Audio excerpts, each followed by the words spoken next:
We've all seen it, right? A startup just explodes out of nowhere, completely dominating our social feeds with some viral campaign and racking up thousands of signups overnight.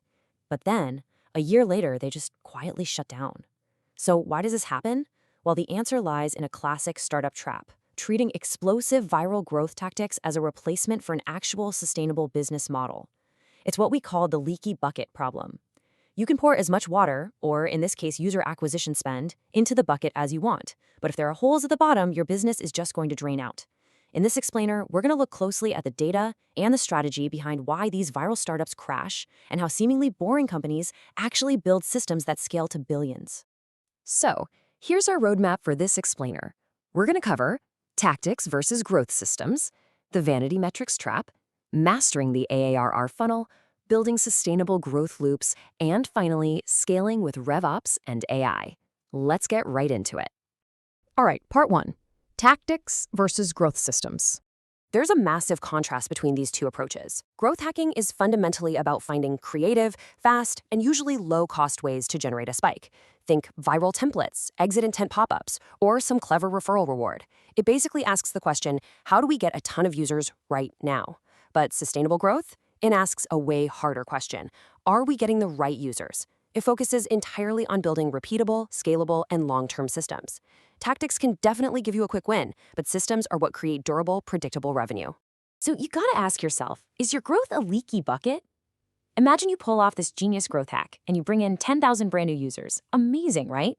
But what if your product onboarding is super confusing and literally all of them churn after a week? That growth wasn't just unhealthy, it was an incredibly expensive distraction. You literally just poured water into a bucket full of holes. And that brings us to product market fit. We all throw this term around, sure, but trying to force aggressive growth hacks before you've actually achieved true product market fit, it's a recipe for disaster. You just end up dragging in users who churn instantly, which creates all this negative feedback and completely torches your capital. Growth without product market fit is just incredibly fragile. Moving on to section 2, the vanity metrics trap. Think about it for a second. Which metrics actually matter to keeping the lights on at your business? Your marketing team might be popping champagne over 10,000 new social media likes, or maybe 5,000 webinar leads. And hey, that sounds absolutely fantastic on a slide deck. But did those leads actually turn into qualified pipeline? Did those likes translate to revenue? If the answer is no, you are tracking the wrong stuff. It's all about separating the ego strokes from the actual survival indicators. Vanity metrics, stuff like raw page views without a conversion or free signups that never activate, they're basically just hot air. They look super impressive, but they don't show real business progress. But meaningful metrics, things like customer lifetime value or your retention rate, those are the deep roots that actually keep the business alive. To put that into perspective, let's look at the real world. If you're in B2B, a vanity metric is boasting about having thousands of followers when your pipeline is completely empty. The meaningful metric, actually booking 20 qualified enterprise meetings. Or in SaaS, millions of app installs literally mean nothing if nobody is using the app. It's that free to paid conversion that actually pays the bills, right? A strong growth strategy always focuses on meaning over vanity. Okay, section 3, mastering the AARR funnel. Methodically walking through this funnel is the blueprint for how sustainable companies think. We've got acquisition, activation, retention, referral, and revenue.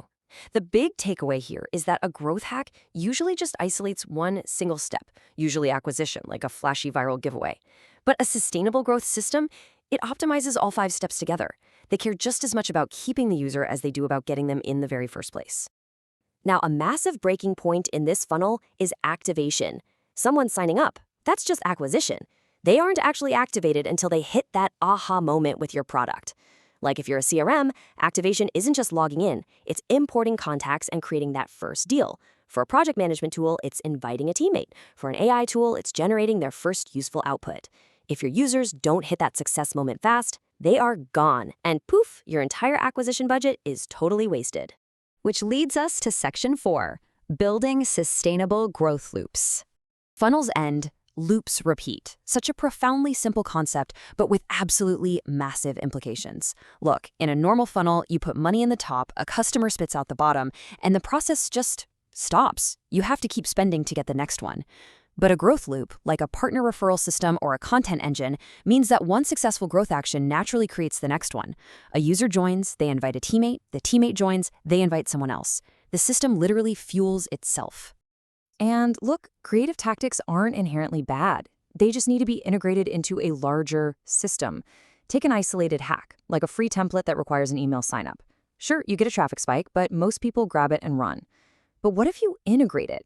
That same free template leads instantly into fast onboarding to activate them, followed by smart lifecycle emails, and then a timely prompt for a paid upgrade.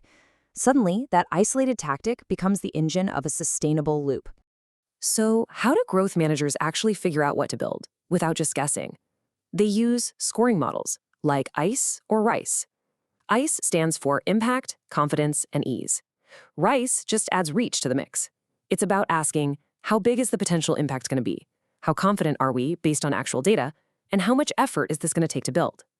It forces teams to prioritize experiments that actually have meaningful potential and are feasible, rather than just chasing the latest shiny object.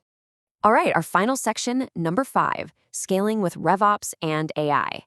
At the absolute core of revenue operations, or RevOps, is figuring out if a growth strategy actually makes financial sense. And this relies entirely on unit economics. Basically, you've got to keep your customer acquisition cost, your CAC, and your lifetime value, your LTV, in strict balance to make sure you actually have healthy margins. Honestly, poor unit economics is the graveyard for so many viral startups. Imagine this. You spend £1,000 to acquire a customer, but their lifetime value is only $600. You are literally bleeding money on every single user. But if you have sustainable growth and great retention, that same £1,000 CAC yields a £6,000 LTV. RevOps is the connective tissue that makes sure you're generating scalable profit, not just scalable losses. So, where exactly does AI fit into all of this? Well, AI is incredible for speeding up your experiments. We're talking generating landing pages, predicting churn, scoring leads. But listen to me carefully. AI is not a strategy. If you just let a bot blindly fire off spammy, generic outreach, yeah, you might get a tiny one-day bump, but you will absolutely nuke your brand trust for years. The smartest teams, they use AI as an accelerator, not an autopilot. Okay, let's rapid fire through the biggest growth mistakes you've got to avoid here, straight from the source material. Number 1, chasing hacks without an actual strategy. Number 2, optimizing vanity metrics, like raw traffic instead of revenue. Number 3, scaling before you hit product market fit. Hello again, leaky bucket. Number 4, ignoring retention. If they don't stay, you don't grow. And number 5, flying blind with zero RevOps tracking. So if you take one crucial thing away from this explainer today, make it this core thesis. Short-term tactics, your traffic spikes, your viral posts, they are totally fine to use, but they are only useful when they act as an entry point to a long-term meaningful outcome. You need high LTV, strong retention, and unshakable brand trust.